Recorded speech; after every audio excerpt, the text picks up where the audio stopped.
उतार चढ़ाव, आरोह अवरोह, तरंगे और चित्त हो गया मन। तो मन का उतार चढ़ाव, मन की जो तरंगे होती हैं उनको चित्त वृत्तियां बोलते हैं।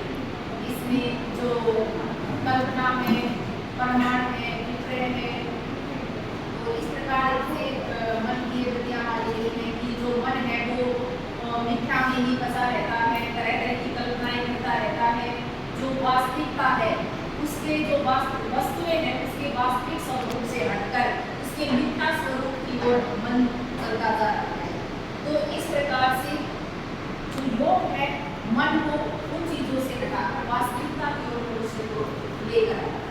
तो यह अष्टांग योग में बताया है। अष्टांग योग में जो पतंजलि ने जो बताया है उसका पहला इसमें है 8 अंग योग के यम। पहला माना गया है यम। यम के भी फिर 5 हैं, वो आगे हम पढ़ेंगे। नियम, नियम के भी फिर 5 अंग हो जाते हैं। फिर है आसन, प्राणायाम, प्रत्याहार, धारणा, ध्यान और समाधि। अब जैसे हम यम पढ़ेंगे, यम के 5 अंग माने गए: अहिंसा, सत्य, असत्य, ब्रह्मचर्य और अप्रिय। यम में जो पहला है अहिंसा। अहिंसा क्या होता है?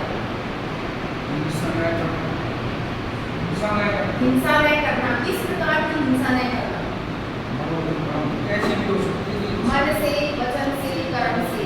मन में भी हम किसी के बारे में बुरा ना सोचें या उसको नुकसान पहुंचाने की ना सोचें। वचन से हम उसको बुरा भला न करें।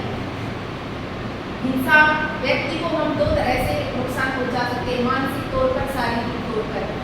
अगर उसको मानसिक तौर पर भी आघात हो रहा है हमारे वचनों से या हमारे कर्मों से, तो ये भी एक प्रकार की हिंसा ही मानी जाएगी। तो इस प्रकार से कर्मों से ही कि हम या फिर उसको अपने कुछ ऐसा कार्य करें कि उसको आघात लगे या फिर उसको मारे पीटे, तो ये कर्मों से हो गया। तो मन से, वचन से, कर्म से किसी को कोई भी नुकसान नहीं पहुंचाना, किसी प्रकार की हिंसा नहीं करना, अहिंसा में आ गया है। दूसरा है हमारा सत्य। सत्य मतलब सच्चाई।